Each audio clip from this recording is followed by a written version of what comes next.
How to successfully lose weight and keep it off. The two things you should avoid when you finish your diet and the one thing you should do so you don't fall into that statistic. 80% of dieters regain the lost weight within 2 to 5 years. I'd actually probably say most people regain the lost weight within 6 months. Why? Well, there's a few reasons why, and I want to take you through them today because I hold these quite personal to myself. Because the first coach I worked with and the first diet I did for my bodybuilding show, I did the two things that I'm going to go through with you which you shouldn't do when you finish your diet. And it's kind of what led to me gaining 12 kilos in 2 weeks. And no, that was not muscle. There was obviously some water and glycogen retention, but also a lot of fat there as well. I think one of the main issues we have when we're looking at weight loss at the moment is everybody's so focused on losing the weight. So whether you've got a goal weight, a target body fat percentage you want to hit or something like that, everybody is so focused on that.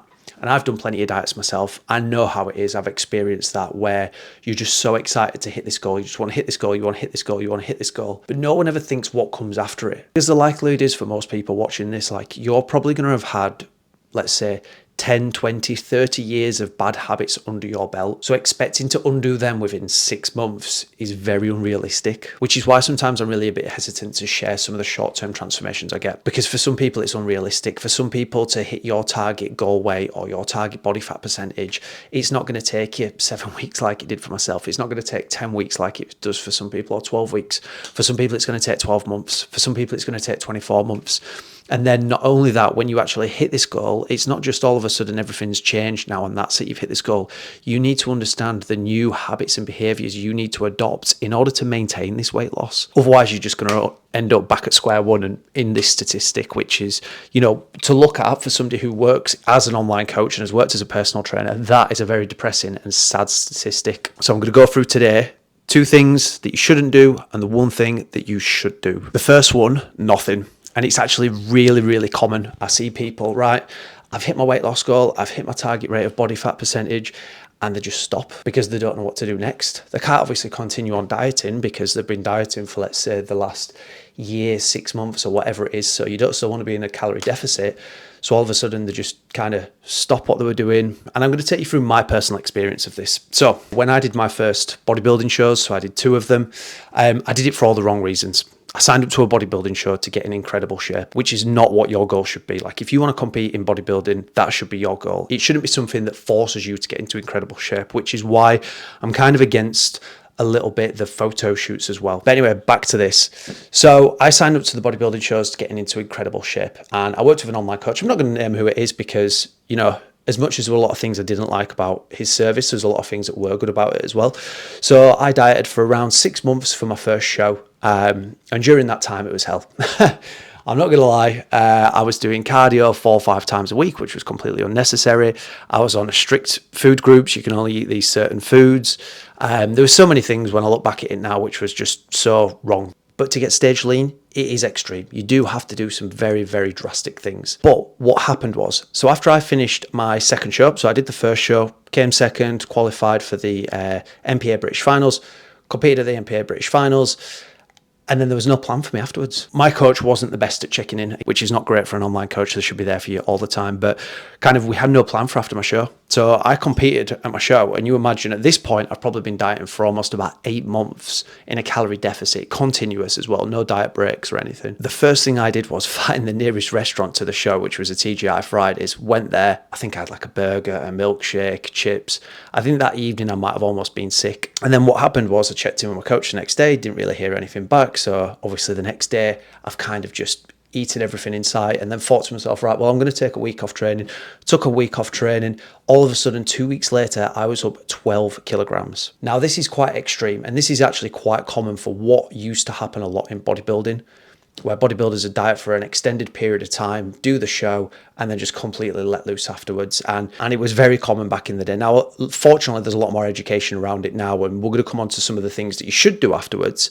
And again, this is more for general dieters. This isn't for bodybuilders, okay? If you are a bodybuilder or a physique athlete and you are watching this, then what I suggest you do is you look at something called the recovery diet by Team 3DMJ. But this is for the general population. So yeah, going back to this, most people just do nothing. So they'll finish the diet, hit the target rate of weight loss, just stop doing everything. They might carry on going to the gym, don't really know what to do with a diet, and then within 6 months, they've gained the weight back. So nothing is the first thing that you should not do. Okay, the second one, reverse dieting. Firstly, let's define what reverse dieting actually is. Reverse dieting was popularized probably 10, 15 years ago now.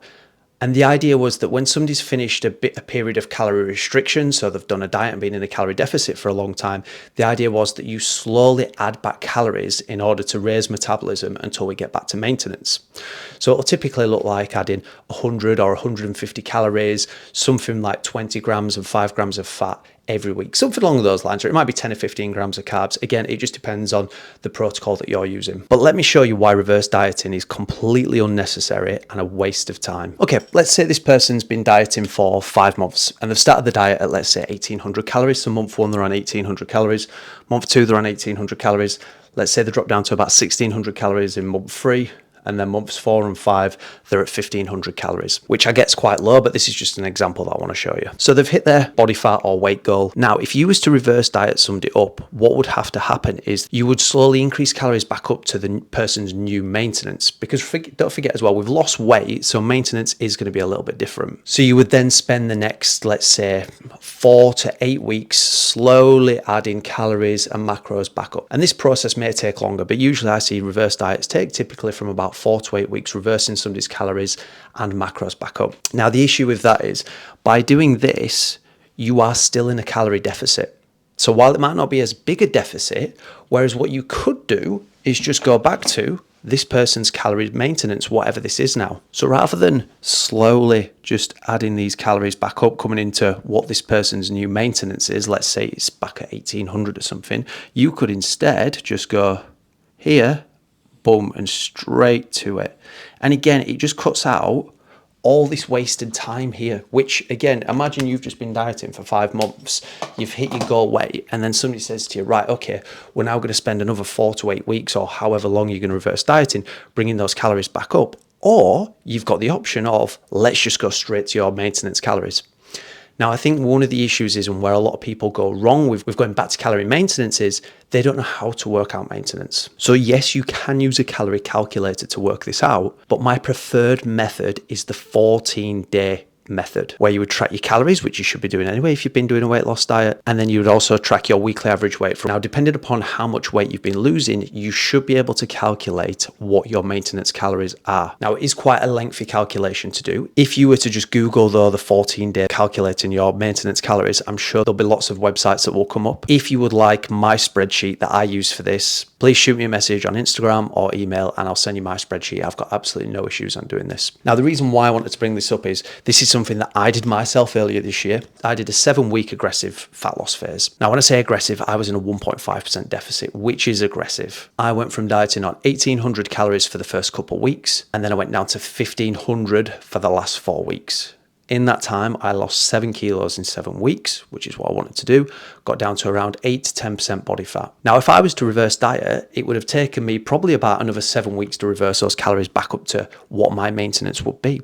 But instead, what I did was, as soon as I finished my diet, so as soon as I finished week 7, I went straight to 2,600 calories because that's what I worked out my maintenance as. So let me just go back to this point. The 2 things we shouldn't do is nothing and reverse dieting when you finish your diet, okay? I mean, reverse dieting is not the worst thing in the world, but there's a better method. And again, let me just state that this is for general dieters. If you are a bodybuilder, a physique athlete of any sort, then you should be doing the recovery diet by Team 3DMJ. Okay, so what is it you should do when you finish a diet? Kind of alluded to it already by saying it, but what you should do is go straight to maintenance calories. And I've already kind of gone through how to calculate that by using the 14-day tracking method.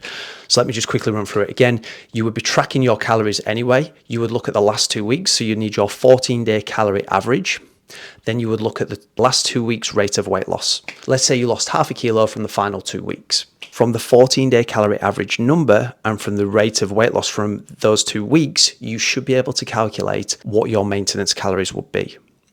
Again, if you Google the 14-day method for estimating your maintenance calories, there should be lots of calculators and links come up for this, but if you would like my one for doing it, I'm more than happy to send it through to you. It's far too complex to write out on here though. So that is how I would calculate maintenance.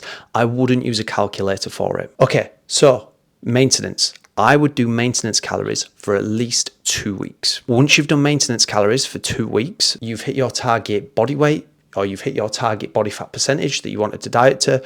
What you should then do first is maintenance for 2 weeks. And you should calculate that by the 14-day method, which I've mentioned. Once you've done that, you've then got 2 options. Option number 1 is maximum maintenance. Maximum maintenance, so once your calories are back at maintenance, what you would then do is find the maximum amount of calories you can consume without gaining weight. So you would follow maintenance for 2 weeks, then we'd try going to maximum maintenance, where we'll try and add some calories in on a weekly basis, nothing much, maybe 100 to 150, and see if that person can maintain their weight. But that is where we'd find maximum maintenance. So remember, reverse dieting is when somebody's dieted for a long period of time and you are then trying to bring their calories back to maintenance while they are still in a deficit. Maximum maintenance is when a person is at maintenance calories already and we're finding the maximum amount of calories they can eat at maintenance without gaining weight. And there is a difference between the two. Okay, the second option, and that is maintenance without tracking. So the idea of tracking your nutrition intake is so that you never have to do it again, unless you want to obviously lose weight or gain weight. But maintenance without tracking is how you can maintain your weight on a day-to-day basis, doing certain skills and habits so that you're not having to track your nutrition intake. So the things that you will need to do for maintenance without tracking, you will need to be recording your weekly average weight. And this is where I see most people go wrong, is that they'll weigh themselves through their weight loss journey, and then as soon as they've lost weight, they'll stop stepping on the scales. We need to remove the emotional attachment from the scales and understand that you are going to weigh yourself for the rest of your life. It is a number on the scales that is going to fluctuate day to day massively. The weekly average weight number is what counts. And by taking your weekly average weight and tracking it every week, that's where we can get on top of if you are starting to gain weight a little bit. So if we start to see the scales going up 2 weeks in a row, we just look at trying reducing calories, and not by tracking, but just by simple things. Okay, scale's gone up over the last week a little bit, so I'm just going to skip breakfast a couple of days over the next week and be a bit conscious about the food intake that I'm having and maybe reduce my snacks a little bit. And these are kind of the habits and behaviors we need to start adopting. Having yourself a step target. Now, this one isn't so necessary, but this is one that I like to set, making sure that you're going to be hitting, whether it's 8,000 steps a day, 10,000 steps a day, 12,000 steps a day, whatever it is, just so you've got something there to keep you a little bit accountable and making sure that we're keeping our activity levels up. How many times a week are you going to train? Are you going to train 3 times, 5 times, whatever it is?